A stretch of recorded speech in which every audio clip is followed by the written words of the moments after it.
طلع لك ما شاء الله تبارك الرحمن. والله يجي الحياة الدراري. السلام عليكم دراري ودريات، نتمنى تكونوا بخير وعلى خير. اليوم عندنا موضوع جديد. اليوم غنديروا رياكشن على اكثر مغامره عندنا في المغرب اللي هو بالنسنس.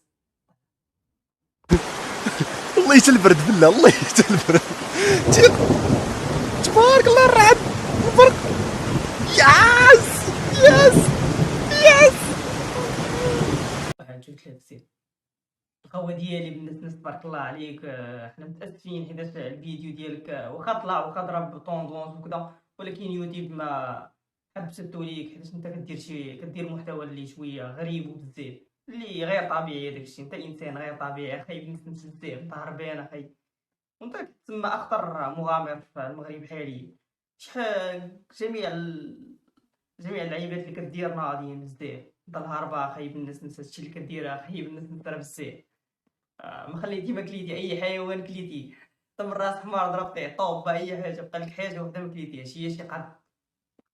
روح الرياضية والله العظيم. خصكم تنوضوا ديروا واحد المبادرة، والله وزارة السياحة خصها تنوض دير واحد الخطوة تقاد هادشي. تخيل معايا هادشي براسك شكون اللي قادو.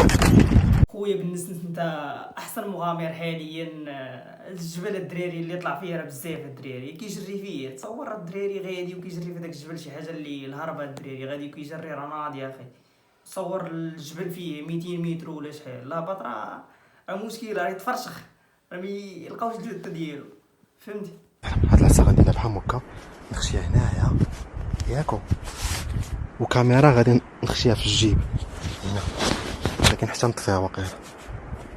التليفون ما عندي ما ندير به هنا، ماشي نهج انايا. اخي بالنسبه انت اخطر مغامر في العالم. تصور باش دير زعلوله ودير فوق هذاك الجبل وشادين كاع حديدات وهذاك الشيء اللي عنده الاف السنين هو تما، راه بزاف اخي بالنسبه. تبارك الله عليك، وباش كتعجبني كتستعن بالله بزاف. وبصح راه كون طرات لك شي حاجه المغرب كامل غيبقاو يهضروا عليك، الصفحات يبقاو عليك جابها في راسو اللعيبات. بنادم باغي ليك، بنادم ما كيقولش تبارك الله ولا كيشوفك كدير شي حاجه زوينه ويقول لك تبارك الله الله يسر ليه ولا شي حاجه. يا ربي السلامة، ما خصنيش نعطس، ما خصنيش نعطس.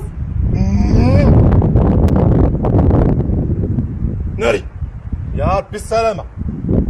خايب النسنس انا كنتحداك تجي عندي المدينه ديالي. كاين واحد المغاره اللي كبيره اللي فيها ثلاثه الانفاق خايب النسنس اللي كبار ديال بصح وبعاد ما يمكنش توصل ليهم. نفق واحد معروف في كيأدي، وجوج الانفاق ما معروفينش، وين فوق حتى واحد ما مستكشف هاد الغار.